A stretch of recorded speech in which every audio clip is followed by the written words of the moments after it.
तो जिस व्यक्ति को बनना है सिविल सेवक, उसके एप्टीट्यूड में क्या क्या होना चाहिए लेते हैं। एक सिविल सेवक में क्या क्या होना चाहिए। तो अगर मैं केवल civil services aptitude test paper 2 को ध्यान रख के बोलूं तो उसमें एक तो आता है कॉम्प्रिहेंशन। कॉम्प्रिहेंशन आपकी अच्छी है या नहीं है, इससे आपकी कौन सी इंटेलिजेंस या एबिलिटी पता लगती है। लिंग्विस्टिक। तो पहली बात है कि एक सिविल सर्वेंट का जो भाषाई परिपक्वता है या भाषाई बुद्धिमत्ता है, उस दृष्टि से उस व्यक्ति को बेहतर होना चाहिए। क्यों बेहतर होना चाहिए, अभी देखते हैं। मतलब अगर मैं सरल सी भाषा में कहूँ ना, तो एक समय के बाद आपको केवल भाषा में ही काम करना होता है। अभी आपके लिए आईएएस का मतलब होता है कलेक्टर्स, कि निकलूँ तो time time time time time time, और मैं अंदर बैठा हूँ, 50 लोग बाहर दौड़ रहे हैं, साथ साथ कलेक्टर साहब गाड़ी में हैं, गाड़ी रोक के समय सलाम ठोका और आपको लगा हा तसल्ली मिल गई एकदम, नेहरू विहार सफल रहा, इतने साल तपस्या की नाले के पास बैठ के मजा आ गया। कुछ लोगों के दिमाग में इतना रहता है, और उनका मतलब आईएएस में क्या होता है कि खड़े खड़े फैसले कर दिए, खाप पंचायत की तरह से, इस उम्र निकलो सब, ये इस मूड में जरूर रहते हैं ना। लेकिन आप पाएंगे कि 7, 8, 9 साल की नौकरी के बाद, 14 साल के बाद तो पूरी तरह से, जहां 14 साल की नौकरी हुई, वनवास शुरू। 14 साल का नहीं हो तो 14 साल के बाद होता है। और वनवास का मतलब, अगर ये शौक है तामझाम वाला, वो सारा तामझाम खत्म, और फिर आपकी जिंदगी कटेगी फाइलों में। और उस हर फाइल की ताकत इतनी ज्यादा है जितनी ताकत जिले के कलेक्टर की बिल्कुल नहीं हो सकती। कलेक्टर तो बहुत चूहा टाइप का है, पिद्दी टाइप का है उसके सामने। उस फाइल में लिखा हो कुछ, कलेक्टर बेचारा खड़े होकर पढ़ता है, बैठ के पढ़ नहीं पाता उसको, इतना खौफ खाता है उससे। पूरी जिंदगी आपका काम है लिखना और ठीक से पढ़ना। हजारों रिपोर्ट्स आएंगी, वो सारी पढ़नी होंगी, उनका सटीक अर्थ निकालना होगा, नोटिंग करनी होगी, ड्राफ्टिंग करनी होगी। आपके लिखे हुए एक एक शब्द से कई हजार करोड़ का खर्चा हो जाएगा। और अगर लिखने में आपसे एक शब्द के अर्थ का मतलब चेंज हो गया ना, वो सरकार या समाज के संसाधनों पे बड़ी करारी चपत हो सकती है। इतनी सटीक भाषा होनी चाहिए कि आप जो लिखना चाह रहे हैं एग्जैक्टली वही अर्थ निकले। और दूसरा, अगर कोई रिपोर्ट पढ़ रहे हैं तो जो लिखा गया है एग्जैक्टली वही समझें जो लिखा गया है। दूसरा है जिसको आप बेसिक मैथ्स कह लीजिए या बेसिक न्यूमरेसी कह लीजिए, इसी में डेटा इंटरप्रिटेशन और डेटा सफिशिएंसी को भी जोड़ लीजिए। Basic maths, basic numeracy, data interpretation, data sufficiency. मैं जानता हूं कि आप में से कुछ बच्चों को इसका नाम सुनते बुखार होने लगता है कि ये क्या बात हुई, ये क्यों पढ़वा रहे हैं, हम तो आईएएस बनने आए थे, गणितज्ञ थोड़ा ना बनना है हमें। सबसे अच्छा मुहावरा है, हमें ज्ञानी नहीं बनना है, आईएएस बनना है। जैसे ज्ञानी बनना आईएएस बनने के खिलाफ हो कि अरे आईएएस बनने से ज्ञानी बन गया, अब तो ये अभी आईएएस नहीं बन पाएगा, ऐसा थोड़ा ना होता है। और कई लोग मानते हैं कि सब बेकार की बात है, लेकिन आप आईएएस बन के क्या करेंगे इसके बिना। परसेंटेज निकालनी पड़े तो उसके बाद आप कहते हैं, किसी को बुलाते हैं, भाई परसेंटेज निकाल दो जरा, भाई सब परसेंटेज निकालनी आ जाओ जरा। कैसे काम चलेगा। आपको जिला संभालना है, जिले का पूरा बजट आपके पास है, 1000 तरह के खर्चे हैं, कौन सा खर्चा किस मद में किस तरह से हो, जब तक आपको डेटा समझ में ना आता हो। पिछले 10 सालों की रिपोर्ट्स आप तुलनात्मक रूप से किसी पाई चार्ट से या किसी टेबल से ना समझ पाते हो। जिस टेबल में 3 या 4 तरह के फैक्टर शामिल हुए, टेबल पढ़ने में माथा खराब हो जाता हो, समझ नहीं आ रहा हो कि कैसे पढ़ें इसको। एक टेबल बनानी पड़ जाए, टेबल बन ही नहीं रही आपसे, मल्टीपल फैक्टर वाली टेबल। आप बिना डेटा को समझे, बिना डेटा को रिप्रेजेंट करना सीखे, कैसे उस सारे फंड्स के एलोकेशन को समझ पाएंगे और मैनेज कर पाएंगे जो करना है। आईएएस या आईपीएस बनने डंडा नहीं लाना होता, डंडा घुमाना बहुत छोटी बात है। आईएएस आईपीएस बनने के बाद, स्पेशली आईएएस बनने के बाद, आपको देश के सारे रिसोर्सेज को मैनेज करना होता है। और जो व्यक्ति, भाई आप आईपीएस भी बन गए, सभी राज्यों के तुलनात्मक आंकड़े अपराध के आपके सामने रखे हुए हैं।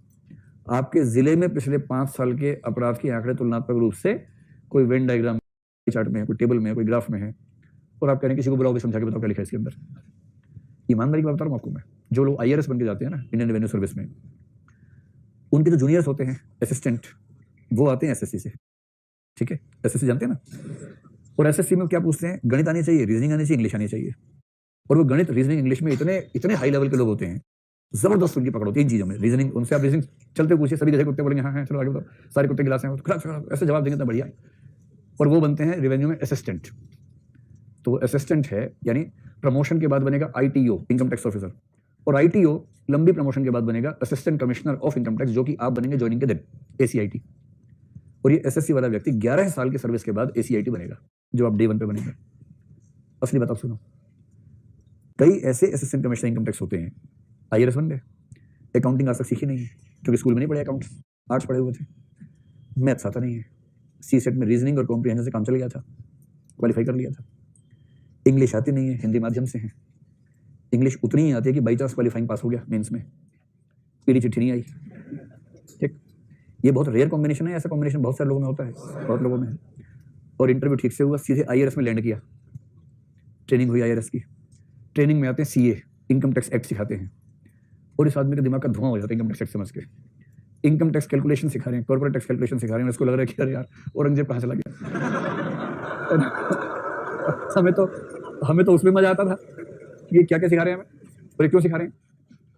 उसके बाद फाइनल हो गया, ट्रेनिंग पूरी। ट्रेनिंग में पास करना ट्रेनिंग एकेडमी की नैतिक जिम्मेदारी होती है, वरना UPSC पे सवाल उठ जाता है। तीसरा है रीजनिंग और एनालिटिकल स्किल्स, क्योंकि आपको बेसिकली हर चीज का रीजन समझने की क्षमता हो और आप रीजनिंग से सही फैसले निकाल सके। IAS बनने के बाद, सिविल सर्वेंट बनने के बाद बेसिकली जीवन भर आपको केवल सही फैसले करने हैं। गिवन इन्फॉर्मेशन, सूचनाएं आपके पास है, उनकी ठीक से प्रोसेसिंग कर ली और उस प्रोसेसिंग के बेस पे एक सही रीजनिंग का इस्तेमाल करते हुए ठीक फैसला कर लिया, इतना ही करना है। इसके लिए आपकी रीजनिंग की पावर अच्छी होनी चाहिए। रीजनिंग की पावर का मतलब वही नहीं होता सभी कुत्ते गधे हैं, सभी गधे बैलगाड़ियां हैं, वो नहीं होता। इसका मतलब दिमाग विश्लेषणात्मक तरीके से चलना चाहिए, तार्किक रूप से चलना चाहिए। और ये CSET में भी आता है। और अगर मैं कहूँ कि एनालिटिकल स्किल्स की परीक्षा करने के लिए GS मेंस तो है ही, विशेष रूप से ऐसे भी है, ऐसे के पेपर में लिखा ही होता है कि ये पेपर एनालिटिकल स्किल्स की परीक्षा करने के लिए। कितना अच्छा है।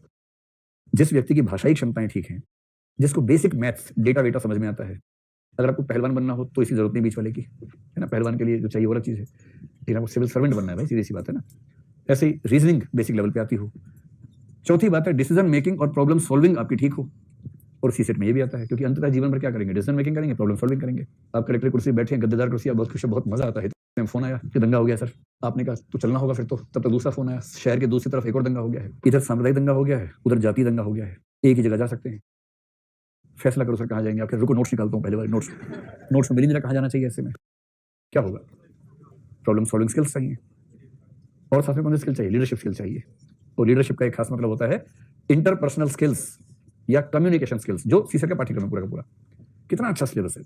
इंटरपर्सनल स्किल्स और कम्युनिकेशन स्किल्स, इन्हीं को मिला के मोटा मोटा बोल दीजिए लीडरशिप स्किल्स।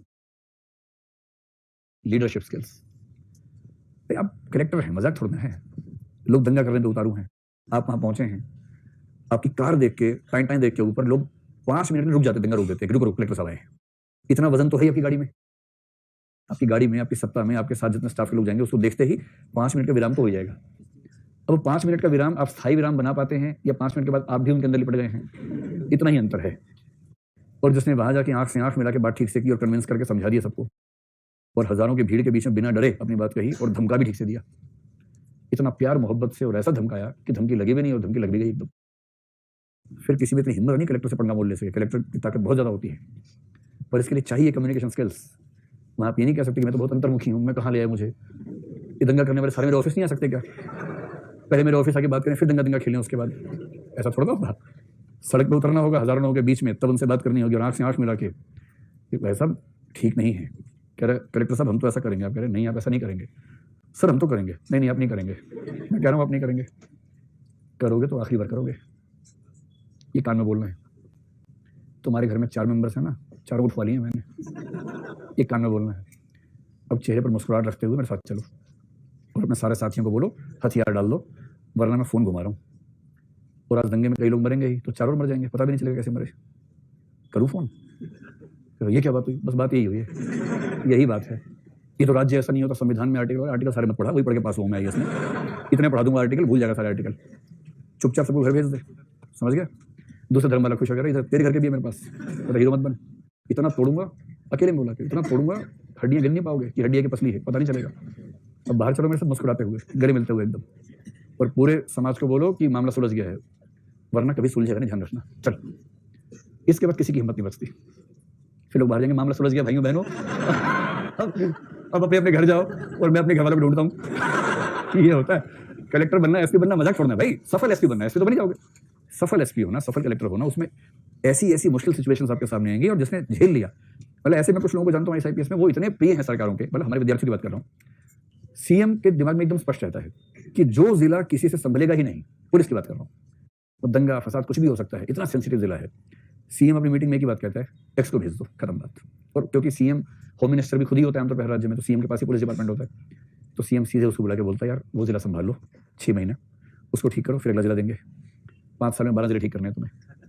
ऐसी छवि, और ऐसी छवि वाले लोग वो नहीं है जो IIT से पढ़े हुए हैं, उनको बस ये पता है कि डिसीजन कैसे लेना है, प्रॉब्लम कैसे सॉल्व करनी है, सिचुएशन कैसे हैंडल करनी है, लोगों से कैसे डील करना है, दंगाइयों को कैसे मैनेज करना है, कैसे डराना है, कैसे पुचकारना है, ये सब पता है। ऐसा IPS जो टॉपर नहीं था पढ़ाई लिखाई में, लेकिन जिसने हैंडलिंग बहुत शानदार की, वही तो अच्छा है। IIT का टॉपर था, यहाँ के IIT खेल रहा है, तो फिर क्या फायदा होगा उसका, उससे क्या होगा उससे। तो ये सब क्षमताएं अगर किसी व्यक्ति में हैं तो हम कहेंगे उसके पास सही एप्टीट्यूड है सिविल सेवक बनने का।